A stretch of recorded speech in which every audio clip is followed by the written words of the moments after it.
কিছু এক্সাম্পলের সাথে সম্পৃক্ত আগুনের সাথে, মানে আগুন দিয়ে এক্সাম্পল দিয়েছে। কিছু জায়গার মধ্যে পানি দিয়ে, আমি আসমান থেকে পানি বর্ষণ করি, পানির মাধ্যমে আপনারা যে বীজ বপন করেন সেখান থেকে শাকসবজি হয়, অতঃপর সবুজ হয়। দিন যেতে না যেতে এই সবুজ শাকসবজি একসময় মরে ছারকার হয়ে যায়, মানুষ জানেও না ইতোপূর্বে এখানে কি ছিল। আমরা যখন বাংলাদেশে দেখবেন ধান যখন আসার সময় হয়, সবুজে সবুজ, ঠিক না?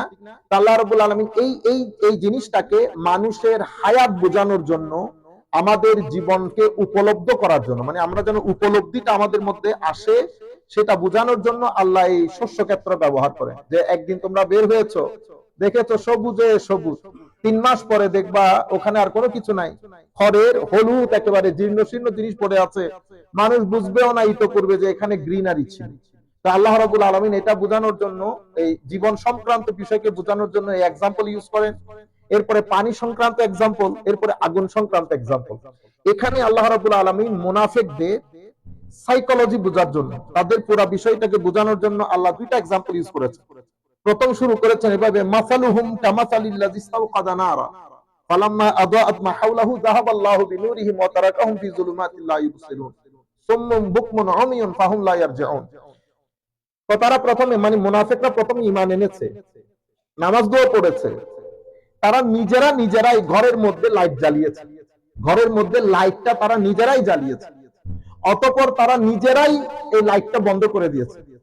অন্ধকারের মধ্যে মানুষ মুভ করতে পারে না। তো মাসালুহুম, তাদের এক্সাম্পল হচ্ছে কামাসালিল্লাযী ইসতাওকাদা নারা, যে ব্যক্তি একটা লাইট জ্বালিয়েছে, আগুন জ্বালিয়েছে, ফালাম্মা আদাআত মা হাওলাহু, যখন আগুনের মাধ্যমে তার চতুর্পার্শ্ব আলোকিত হয়ে গেল, যাহাবাল্লাহু বিনুরিহিম, আল্লাহ তাদের এই আলোটাকে তুলে ফেললেন, গায়েব করে ফেললেন, ওয়া তারাকাহুম ফি যুলুমাতিন লা ইউবসিরুন, এবং তাদেরকে অন্ধকারের মধ্যে এমন ভাবে নিমজ্জিত করেন কোনো কিছু আর নজরে আসে না। এটা মুনাফিকদেরকে বোঝানোর জন্য বলছে যে প্রথমে ঘরের মধ্যে আলো জ্বালিয়েছো, সবকিছু বুঝেছো, আবার নিজেরা ইচ্ছে করে সে আলোকে বন্ধ করে দিয়েছো। অর্থাৎ আমার নবী সাল্লাল্লাহু আলাইহি ওয়াসাল্লামের কথা শোনা থেকে নিজেদেরকে দূরে রেখেছো, দেখা থেকে দূরে রেখেছো, সত্য বলা থেকে দূরে রেখেছো। এই যে সাইকোলজি, সত্য বলতে না পারা, সত্য না শোনা, এটা আপনি যদি বিচার বিবেচনা করেন, এই আমাদের সমাজের মধ্যে, আমাদের মধ্যে, এটা আপনি সব জায়গার মধ্যে পাবেন যাদের ভিতরে নেফাকত আছে, ডাবল স্ট্যান্ডার্ড আছে, প্রিন্সিপাল ছাড়া লোক, সত্য কথা বলতে পারে না, সত্য জিনিস দেখতে পারে না, এরা পক্ষাবলম্বন করে, এরা বলয় তৈরি করে। আমাদের একেবারে ব্যক্তি লেভেল থেকে শুরু করে একেবারে উপরে লেভেল পর্যন্ত আপনি দেখবেন, আপনি দেখছেন যে এই জিনিসটা আমার ভাই এই ভুলটা করেছে, কিন্তু আপনি আপনার ভাইয়ের ভুলটা বলতে পারতেছেন না। এখানে কোরআন বলছে সুম্মুন বুকমুন উমিয়ুন, এরা দেখেও না, এরা শুনেও না, এরা বলতেও পারে না, আপনি বলতে পারছেন না। কেন? কারণ আপনার ভিতরে আপনি ওই আল্লাহ রাব্বুল আলামিনকে রাজি করার যে বিষয়, সেটা আপনি ভিতর থেকে ফেলে দিয়েছেন। ডাবল স্ট্যান্ডার্ড যখন কারো ভিতরে থাকে, ডাবল টাং বলে, দুই মুখী হওয়া। দুই মুখী যখন হবেন, প্রিন্সিপাল রাখতে পারবেন না জীবনে। এই জন্য মুমিনের জীবন, মুসলমানের জীবন প্রিন্সিপাল ওয়ালা জীবন। সেই সত্যটাকেই বলবে, মিথ্যাকে মিথ্যাই বলবে, বলয়ের বাইরে যাক, বলয়ের ভিতরে যাক। আমার আল্লাহ পরবর্তীতে বলছেন, ইয়াকাতুল বারকু আও কাসাইয়্যিবিন মিনাস সামা ফিহি যুলুমাতু ওয়া রাদু ওয়া বারক ইয়াজআলুনা আসাবিআহুম ফি আযানিহিম মিনাস সাওয়াইqi হাযরাল মাউত ওয়াল্লাহু মুহীতুম বিল কাফিরিন। এটা আল্লাহ ওই মুনাফিকদেরকে বোঝানোর জন্য বলছে। আমরা কিছু জিনিস সংক্ষিপ্ত আকারে বলে যাচ্ছি যাতে মেইন পয়েন্ট গুলো টাচ করতে পারি, যেন সূরা বাকারা আমরা শেষ পর্যন্ত চলে যাইতে পারি। আমরা যদি শব্দ কথা বলতে যাই, তাইলে সূরা বাকারা শেষ হবে না। আচ্ছা, এই 2টা এক্সাম্পল দেওয়ার পরে আল্লাহ রাব্বুল আলামিন সাবজেক্ট পরিবর্তন করেছেন, পরিবর্তন করে ডাক দিলেন কি, ইয়া আইয়ুহান নাস, 21 নম্বর আয়াত, ইয়া আইয়ুহান নাস, হে মানুষ। অসংখ্য মুফাসসিরিনে কেরাম, আপনারা কোরআনে পাক যখন পড়বেন 2 ধরনের অ্যাড্রেস পাবেন। ইয়া আইয়ুহান নাস একটা অ্যাড্রেস, হে মানুষ, ও হিউম্যানকাইন্ড। আরেকটা অ্যাড্রেস পাবেন, ইয়া আইয়ুহাল্লাযীনা আমানু, ও মুসলমান। তাহলে একটা অ্যাড্রেস মুমিনদেরকে, মুসলমানদেরকে, সাহাবায়ে কেরামদেরকে, আরেকটা অ্যাড্রেস হোল হিউম্যানিটিকে। তো কোরআনে মুফাসসিরিনে কেরাম বলছেন, আল্লাহ রাব্বুল আলামিন 13 বছরে মক্কার জমিনে যত আয়াত নাজিল করেছে, তখন তাদেরকে যদি অ্যাড্রেস করতে হইতো, আল্লাহ ইয়া আইয়ুহান নাস বলে অ্যাড্রেস করতেন। কিন্তু মদিনা শরীফের মধ্যে যখন আমার আল্লাহ অ্যাড্রেস করতো, তো ইয়া আইয়ুহাল্লাযীনা আমানু বলে অ্যাড্রেস করতো। ইয়া আইয়ুহান নাস যত জায়গার মধ্যে কোরআন অ্যাড্রেস করেছে, তো ইসলামের মেইন বিষয়টা তুলে ধরেছে, যেমন তাওহীদ, আল্লাহর একত্ববাদ, আল্লাহর মহানত্ব, আল্লাহর ইবাদত, এই বিষয়গুলো মেইনলি তুলে ধরে। কিন্তু যখন ইয়া আইয়ুহাল্লাযীনা আমানু বলবে আল্লাহ, সেই ইয়া আইয়ুহাল্লাযীনা আমানুর মধ্যে সাবজেক্ট ম্যাটার থাকবে আমার নবীর প্রতি আদব, আমার নবীর অনুকরণ, আমার নবীর আনুগত্য। কিয়ামতের ময়দান ইয়া আইয়ুহাল্লাযীনা আমানুর জন্য বিষয়বস্তু আলাদা, ইয়া আইয়ুহান নাসের জন্য বিষয়বস্তু আলাদা। ইয়া আইয়ুহান নাস, হে মানুষ, উবুদু, আল্লাহর ইবাদত করো। আল্লাহর ইবাদত করতে বলেন, তো ইবাদত করো, কার করবা? হায় হায়, ইয়া আইয়ুহান নাস উবুদু রাব্বাকুম, তোমাদের রবের। আচ্ছা এখানে দেখেন উবুদু রাব্বাকুম বলেছে, আমার আল্লাহর জন্য আমার আল্লাহ ইচ্ছে করলে কি কি শব্দ ব্যবহার করতে পারতো। যেমন সূরা ফাতিহার মধ্যে কি বলেছে? আলহামদুলিল্লাহি, ওখানে রব। কোরআনে পাক যখন শেষ করেছে কুল আউযু বিরাব্বিন নাস, বিরাব্বিন নাস, তো রব দিয়ে শুরু, রব দিয়ে শেষ। আবার এখানে যখন ইবাদতের কথা বলতেছে তখনও বলতেছে ইয়া আইয়ুহান নাস উবুদু রাব্বাকুম। মাওলা আপনি তো বলতে পারতেন খালিকাকুম, মালিকাকুম, রাযিকাকুম, আপনি অসংখ্য শব্দ উল্লেখ করতে পারতেন, কিন্তু আমার আল্লাহ যতবার ইবাদতের কথা বলে আমাদেরকে স্মরণ করিয়ে দেয়, বান্দা আমি কিন্তু তোমাদের রব। মাওলার রব কেন? আমি মানুষ, আমি তোমাদেরকে পালি, পালন করি। পালন করা মানে হচ্ছে দুনিয়ার জীবনে চলার জন্য আমার যত প্রয়োজন, সব প্রয়োজন আমি ফুলফিল করি। সুতরাং যেহেতু আমি ফুলফিল করি, সেই হেতু আমি একমাত্র ইবাদতের মালিক, এখানে আর কেউ শরীক নাই। কারণ তোমার জীবন ঘনিষ্ঠ সবকিছুর মূলে আমি। সুতরাং তুমি, আচ্ছা এখন বলতেছে ইবাদত করতে, ইবাদত মানে কি? আমরা জেনারেলি ইবাদত মানে মনে করি মসজিদে এসে নামাজ পড়া, ঠিক না? আমার আল্লাহ সালাত বলে নাই তো, ইয়া আইয়ুহান নাস সাল্লু, এটা বলেন নাই। ইয়া আইয়ুহান নাস উবুদু, ইবাদত করতে বলেছে। ইবাদত একটা কম্প্রিহেনসিভ শব্দ, এটা এনকম্পাস করে আপনার সামগ্রিক জীবনকে, ব্যক্তি পর্যায় থেকে পারিবারিক জীবন, সামাজিক জীবন, রাষ্ট্রীয় জীবন, অর্থনৈতিক জীবন, জীবনের যত দিক বিভাগ আছে প্রত্যেক জায়গায় ইবাদত আল্লাহর, ইবাদত আল্লাহর। মানে ইবাদত শব্দের অর্থ হচ্ছে আপনার সবচেয়ে সম্মানের জায়গায় তাজাল্লুল বলি আমরা, তাজাল্লুল মানে you have to be very much humble to someone. আমি হাম্বলনেস আমার বড়দের সাথেও থাকে, ছোটদের সাথেও থাকে, মা বাবার সাথেও থাকে, কিন্তু এই যে হাম্বলনেস, এটা আটমোস্ট হাম্বলনেস। এটা কেমন? তো এটা হচ্ছে, তো আমরা ইবাদত করতে করতে কি করি? প্রথমে আল্লাহর দরবারে দাঁড়াই, আল্লাহু আকবার। কারণ সালাত হচ্ছে ইবাদতের দ্য বেস্ট ফর্ম অফ ইবাদা। সালাত দ্য বেস্ট ফর্ম অফ ইবাদা। তো আমরা সালাতের মধ্যে বেস্ট ফর্ম কেন বলা হচ্ছে? আমার নবী যেভাবে বলেছেন ওভাবে করি আমরা। কিন্তু আমরা যখন বলি আল্লাহু আকবার, আমি প্রথম আমার দুই হাত তুলে সারেন্ডার করে আল্লাহর মহানত্বকে মেনে নিই। এরপরে নামাজের শেষ পর্যায়ে গিয়ে আমি আমার শরীরের সর্বোচ্চ দ্য বেস্ট পয়েন্ট, আমার শরীরে আমার মাথা, এটা হচ্ছে আমার শরীরের সবচেয়ে সম্মানী জায়গা, মাথা। এই জন্য আপনি মুখে থাপ্পড় দেওয়াকে ইসলামী শরীয়তের মধ্যে বড় সিরিয়াসলি টেক আপ করে। আমাদের জেনারেল কোর্টের মধ্যেও আপনি পিঠে মারা এক জিনিস, কারো হাতে মেরেছেন, কিন্তু আপনি যদি কারো মুখে হিট করেন, মাথায় হিট করেন, এটাকে ক্রিমিনাল ল, প্যানাল কোর্টের মধ্যে বড় সিরিয়াসলি কনসিডার করে। কেন? কারণ this is the best part of your body. আর আমার এই মাথার বেস্ট পার্ট হচ্ছে আমার কপাল। আমি যখন ইবাদতের শেষ, আমার রাকাতের সালাতের একেবারে শেষ ভাগে যাই, আমি জমিনের মধ্যে আমার পুরা শরীর রাখার পরে মাথার কপাল পর্যন্ত রাখি আল্লাহর দরবার। এটা হচ্ছে আমি এর চেয়ে আর বেশি করতে পারবো না, এটা আমি করি। তো আমার আল্লাহ বলছেন এই কাজটা তুমি আর কারো সাথে শরীক করতে পারবে না। রব্বাকুম উবুদু, তাইলে এটা হচ্ছে অন্যতম ইবাদত। এরপরে আমরা আমাদের জীবনে যা কিছু করি, যদি আমি নিয়ত আল্লাহ আল্লাহ রাসূলের থাকে, তাইলে তো সবকিছু ইবাদত হয়। কিন্তু ইবাদতের বেস্ট ফর্ম হচ্ছে সালাত, ইবাদতের বেস্ট ফর্ম সালাত। উবুদু রব্বাকুম। আচ্ছা, এখন রব্বাকুম বলার পরে বলেছে আমার আল্লাহ কিছু জিনিস এমন, প্রকৃতির নেচারের এমন কিছু জিনিস আপনাদের সম্মুখে তুলে ধরেছে, যেটা বোঝার জন্য আপনাকে ইউনিভার্সিটিতে করতে হবে না। মানে every all the level of understanding, আমাদের এখানে লেভেল অফ আন্ডারস্ট্যান্ডিং পার্থক্য থাকলেও আসমান থেকে যে পানি পড়ে সেটা আমরা সবাই দেখি, এটা আমাদের জন্য একটা ওয়াও জিনিস, ওয়াও। এরপরে আসমান থেকে পানি পড়ে, পানি মাটির মধ্যে আপনি বীজ বপন করেন, সেখান থেকে শাকসবজি ফলে, এগুলো আমরা সবাই দেখি। তো আমার আল্লাহ বলছেন আমি যে তোমাদেরকে পালন করি, তোমরা জিজ্ঞেস করতে চাও আমি কেমনে পালন করি, তোমরা কেমনে জীবন ধারণ করো? আল্লাহ পানি ছাড়া জীবন ধারা অসম্ভব। পানি তোমাদেরকে কে দেয়? কোন শপিং মল না, এটা আমি উপর থেকে বলতে সমুদ্রের মাধ্যমে প্রসেস হয়ে পানি উপর থেকে আমি খুব প্রসেসিং এর সাথে দারুণ করে আমি উপর থেকে পানি নিচে ফেলি, সেই পানির মাধ্যমে পুরা পৃথিবী জীবন ধারণ করে। সেই পানির মাধ্যমে তুমি পান করো, তুমি গোসল করো, সেই পানি তোমার জমির মধ্যে 3 ধরনের জমি, হাদিসে পাকের মধ্যে আসছে 3 ধরনের জমি।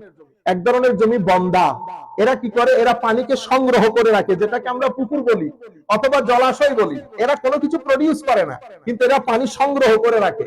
আরেক ধরনের জমি উর্বর, এরা কি করে, এরা যা আপনি লাগাবেন সবকিছু ফলাবে, এখান থেকে গাছ, আমাদের তরুলতা ফুটে, আমাদের গরু ছাগল হাঁস মুরগি সবকিছু এখান থেকে খেয়ে জীবন ধারণ করে।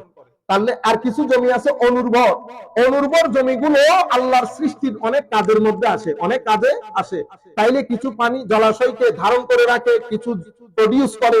আমার আল্লাহ এই জায়গায় ইঙ্গিত করে বলতেছে এগুলা সব আমি তোমাদের খাওয়া দাওয়ার জন্য ব্যবস্থা করেছি। এই কারণে আমি বলতেছি আমি তোমাদেরকে পালন করি, কারণ এগুলা বাদে তোমরা জীবন ধারণ করতে পারবে না। তোমাদের রবের ইবাদত করো। রবকে আমার আল্লাহ কোরআনে পাকের মধ্যে বলেছেন। আচ্ছা, আল্লাযী ইয়া আইয়ুহান নাসু উবুদু রাব্বাকুম আল্লাযী খালাকাকুম ওয়াল্লাযীনা মিন ক্বাবলিকুম লাআল্লাকুম তাত্তাকুন। আচ্ছা, এখানে আমার আল্লাহ রব বলে বলেছেন আমি তোমাদেরকে সৃষ্টি করেছি, তোমাদের পূর্ববর্তীদেরকে সৃষ্টি করেছি। সৃষ্টি মানে আমি যেই সনে জন্মগ্রহণ করেছি তার আগে আমি পৃথিবীতে ছিলাম না। পৃথিবীতে আমাকে নিয়ে আমার মাও ডিসকাস করে নাই, আপনি তো অনেক দূরের কথা। আমার মা বাবাও জানতেন না আমি নামক একটা জিনিস, আমি যেই দিন পৃথিবীতে এসেছি তার আগের মুহূর্ত আমার মা বাবা জানতেন না আমি আসবো। আমি একেবারে অস্তিত্বহীন ছিলাম, আমার আল্লাহ অস্তিত্বহীন থেকে আমাকে অস্তিত্ব দান করেছে। অতঃপর আমার ডিসকাশন শুরু হয়েছে, অতঃপর আমি বড় হয়েছি, অতঃপর আমি সভ্যতার আলো জ্বালিয়েছি, অতঃপর আমি পৃথিবীকে কত পরিবর্তন করেছি, সংযোজন করেছি, বিয়োজন করেছি, সংশোধন করেছি। অতঃপর আমি একদিন পৃথিবী থেকে হারিয়ে যাব। যেভাবে ডিসকাশন আগে ছিল না ঠিক সেভাবে পরবর্তীতে কেউ ডিসকাস করবে না, নির্দিষ্ট সময়ের জন্য। তো আমার আল্লাহ বলছেন আমি তোমাদেরকে যেমন করেছি তোমাদের পূর্ববর্তীদেরকেও করেছি। লাআল্লাকুম তাত্তাকুন, সদ্বুত মানে কিছু শূর তোমাদের ভিতরে যেন জায়গা নেয়, যেন আমার পছন্দগুলো তোমরা তোমাদের পছন্দে পরিণত করো, এই কারণে। এরপরে আমার আল্লাহ বলছেন আল্লাযী জাআলা লাকুমুল আরদা ফিরাশা, আমি পৃথিবীকে তোমাদের জন্য বিছানার মতো করে বিছিয়ে দিয়েছি, একেবারে সমান করে, যাতে তোমরা পৃথিবীতে চলতে পারো। এর পরবর্তীতে ওয়াসসামাআ বিনাআ, আমি আকাশকে ছাদের মতো করে করেছি, আকাশ তোমাদের ছাদের মতো, মাটি তোমাদের বিছানার মতো। ওয়া আনজালা মিনাস সামাই মাআন ফাআখরাজা বিহি মিনাস সামারাতি রিজকাল লাকুম, আমি উপর থেকে পানি ফেলেছি, বর্ষণ করেছি, সেই পানির মাধ্যমে আমি জমিন থেকে বিভিন্ন ধরনের শাক সবজি তরু লতা ফল ফ্রুট আমি তোমাদের জন্য উৎপাদন করেছি। এরপর আমার আল্লাহ বলছেন ফালা তাজআলু লিল্লাহি আমদাদা ওয়া আনতুম তা'লামুন, আমি এগুলো তোমাদের রিস্ক বানিয়েছি। রিস্ক মানে কি?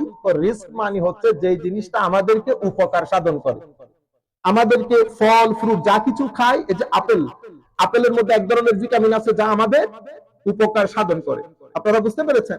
এই জন্য আপেলকে আমরা কি বলি? রিস্ক। আমার সন্তান সন্ততি আমার রিস্ক। কেন? কারণ এদের মাধ্যমে আমার উপকার সাধন হয়, এরা আমার শক্তি। এখন সন্তান সন্ততি যদি মা বাবার লোকে বিয়াদবি করে, রিজিক হবে উল্টা আযাবে পরিণত হবে না? অনুরূপ ভাবে অনেক ফল ফ্রুট আপনি খাইছেন, খাওয়ার পরে পয়জন হয়ে গেছে ভিতরে, তো এটা তো আপনাকে উপকার দেয় না, বরং এটার মাধ্যমে আরো উপকার সাধিত হয়েছে।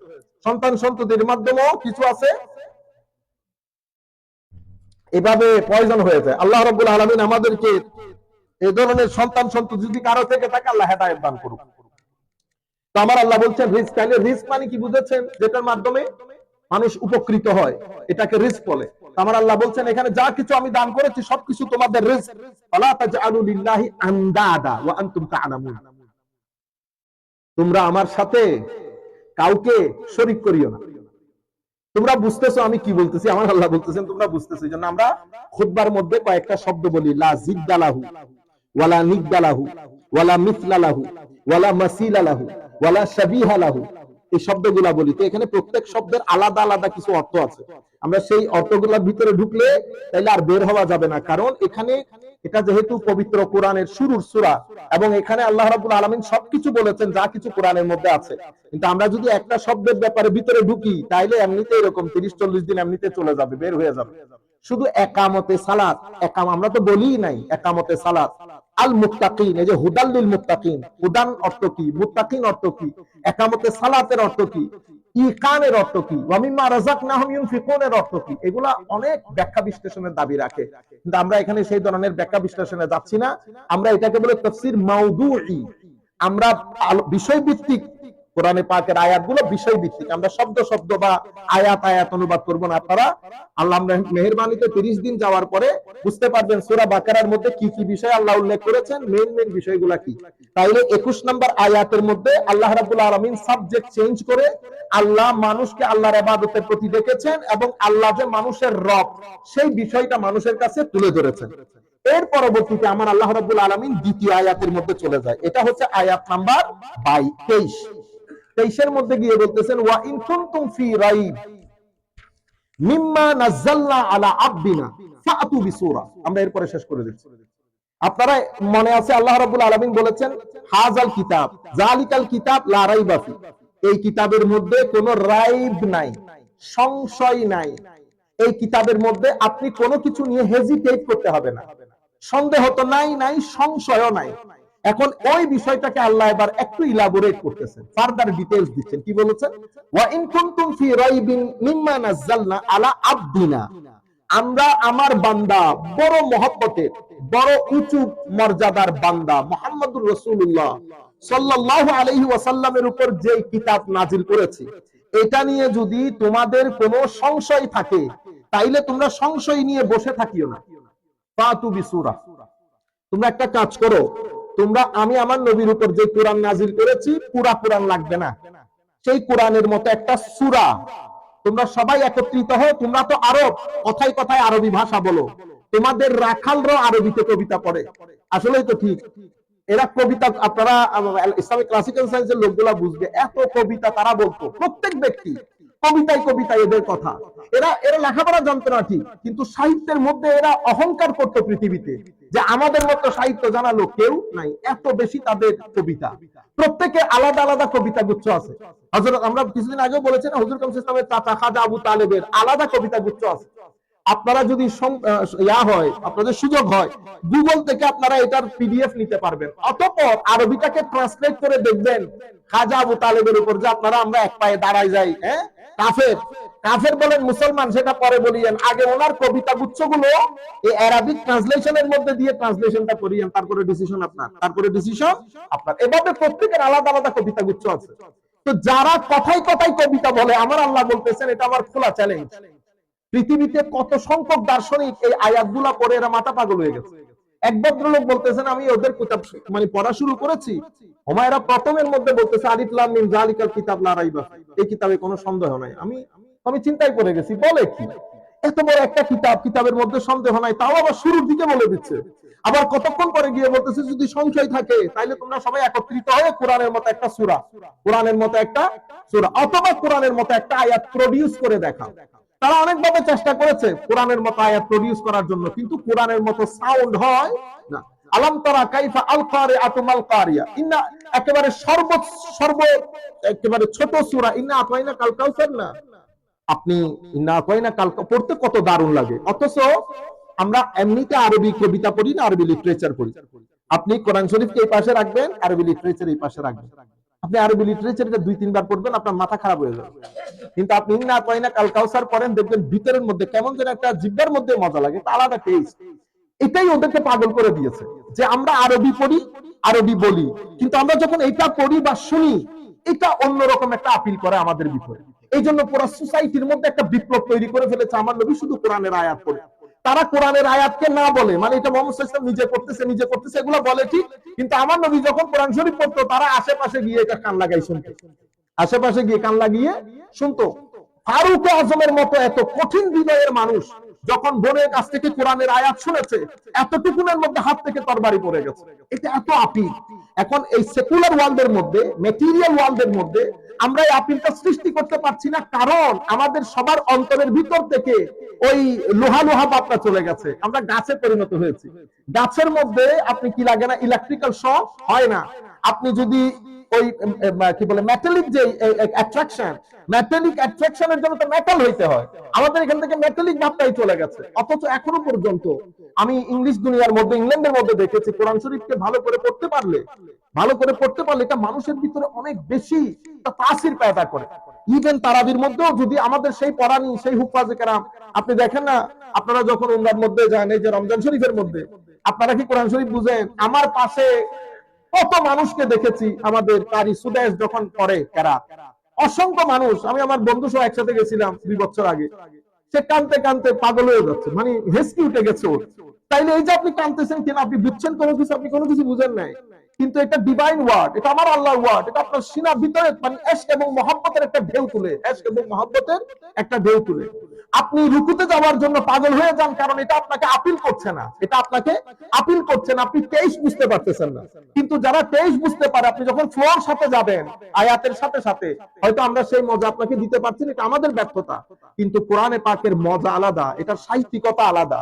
এজন্য আমার আল্লাহ বলছেন, ওয়া ইন কুনতুম ফি রাইব মিম্মা নাযালনা আলা আবদিনা ফাতু বিসূরা, ফাতু বিসূরা। এটা বলার পর আমার আল্লাহ নিজে বলেছেন, ওয়া শুহাদাকুম মিন দুনিল্লাহি ইন কুনতুম সাদিকিন। যদি তোমরা তোমাদের দাবিতে ঠিক থাকো, তোমরা যদি মনে করো যে তোমরা যা বলতেছো ঠিক বলতেছো, তোমরা যাদেরকে পারো সবাইকে একসাথে করো। এটা আমার খোলা চ্যালেঞ্জ। আমার নবীর পক্ষ থেকে, আমার নবী ভদ্র মানুষ, এগুলো আমার নবী বলতে পারতেন না। আমার নবীর পক্ষ থেকে আমার আল্লাহ বলে দিচ্ছেন, হাবিব তাদেরকে খোলা চ্যালেঞ্জ দিয়ে দেন, পারলে তারা সবাই একত্রিত হোক। সেই চ্যালেঞ্জটা আজ অবধি বিদ্যমান কোরআনে পাকের মধ্যে। আজও পৃথিবী, হোল হিউম্যানিটিকে কোরআন ডেকে বলতেছে, ওয়া ইন কুনতুম ফি রাইবিম মিম্মা নাযালনা আলা আবদিনা ফাতু বিসূরা। তোমরা যদি হারবার্ড বলেন, অক্সফোর্ড বলেন, ক্যামব্রিজ বলেন, তোমরা যদি মুহাম্মদ সাল্লাল্লাহু আলাইহি ইসলামের উপর অবতারিত এই কিতাবের ব্যাপারে সন্দিহান হও, তো তোমরা এটার মতো করে আরেকটা প্রডিউস করে দেখাও। এটা কিন্তু এই চ্যালেঞ্জ আমার নবীর যুগে শেষ হয়ে যায় নাই, এটা কিয়ামত অবধি বর্তমান থাকবে, জিন্দা। এবং আমার আল্লাহ কি বলেছেন, ফা ইল্লাম তাফআলু ওয়া লাম তাফআলু, তোমরা পারো নাই, কিয়ামতের দিন সকালবেলা পর্যন্ত কেউ পারবে না। সেই কারণে আমরা কোরআনকে কি করে জ্বালাই ফেলি, বারণ করি। কেন? কারণ ভিতরের জিনিসগুলোকে একাডেমিকলি ফেস করা এটা আমাদের পক্ষে সম্ভব না। এই জন্য আমরা কোরআনকে জ্বালাই, কোরআনকে নিয়ে মুসলমান দুনিয়ার মধ্যে এসকেলেট করার চেষ্টা করি, কিন্তু কেউ একাডেমিকলি কোরআনকে ফেস করে না, একাডেমিকলি কোরআনকে ফেস করে না। ফা ইল্লাম তাফআলু ওয়া লাম তাফআলু ফাত্তাকুন নার আল্লাতী ওয়াকুদুহা আন-নাস ওয়াল হিজারা ওয়া ইদ্দাত লিল কাফিরিন। এটা অস্বীকার করে শুধুমাত্র নিজেদেরকে জাহান্নামী বানাইতেছে। এটার জন্য আমি কিছু মানুষ এবং পাথর জাহান্নামের আগুন হিসেবে, এটাতে লাকড়ি হিসেবে আমি ব্যবহার করব, তোমরা নিজেরা শুধুমাত্র নিজেদেরকে ওই জন্যই তৈরি করতেছো। এরপরে আমার আল্লাহ কোরআনের আয়াত শেষ করছেন, ওয়া বাশশিরিল্লাযীনা আমানু। যত জায়গায় জাহান্নামের ভয়, তত জায়গায় আমার আল্লাহ আবার আলাদা করে মুমিনদের কথা বলে, ওয়াবাশশিরিল্লাযীনা আমানু ওয়া আমিলুস সালিহাতি আন্না লাহুম জান্নাতিন তাজরি মিন তাহতিহাল আনহার কুল্লামা রুযিকু মিনহা মিন সামারাতির রিজকান ক্বালু হাযাল্লাযী রুযিকনা মিন ক্বাবল ওয়া উতু বিহি মুতাশাবিহা ওয়া লাহুম ফিহা আজওয়াজুম মুতাহহারা ওয়া হুম ফিহা খালিদুন। এই জায়গার মধ্যে আমার আল্লাহ বলছেন, আমার আল্লাহ সুসংবাদ দিচ্ছেন কাদেরকে? মুমিনদেরকে। কিসের? জান্নাতে। এমন জান্নাত যার নিচে এই নদী থাকবে, ওখানে আল্লাহ রাব্বুল আলামিন অসাধারণ করে জান্নাতকে সাজিয়েছেন, এটা আল্লাহ মুমিনদের জন্য ব্যবস্থা করেছেন। এতটুকুনের মধ্যে আয়াত নাম্বার 24 খতম। তাহলে আয়াত নাম্বার 24 পর্যন্ত এসে 21 থেকে 24 এর মধ্যে দুই সাবজেক্ট ম্যাটারে কথা বলেছেন আল্লাহ। প্রথম সাবজেক্টে আল্লাহর রুবুবিয়ত, বিশ্ববাসীর প্রতি আল্লাহ রাব্বুল আলামিন আল্লাহর এই ন্যাচারাল কিছু বিষয় তুলে ধরে আল্লাহর ইবাদতের প্রতি উদ্বুদ্ধ করেছেন, ডেকেছেন। এবং পরবর্তী 23 এবং 24 নম্বর আয়াতে আল্লাহর নবীর প্রতি অবতারিত কিতাবের সত্যায়নের বিষয়ে কিয়ামত পর্যন্ত জ্ঞানীদেরকে চ্যালেঞ্জ করে আল্লাহ বলেছেন, যদি তোমরা পারো এই কোরআনের মতো কিছু একটা তোমরা করে দেখাও, তোমরা পারো নাই, ওয়ালাম তাফআলু, কখনো পারবেও না, ওয়ালাম তাফআলু, কখনো পারবে না, তোমরা যদি একত্রিত হও। সুতরাং হয় মেনে নাও, নতুবা নিজেদেরকে জাহান্নামের জন্য তৈরি করে নাও। আল্লাহ রাব্বুল আলামিন আমাদের হামি ও নাসির হোক। ওয়া মা আলাইনা ইল্লাল বালাগুল মুবিন। আল্লাহুম্মা আমিন।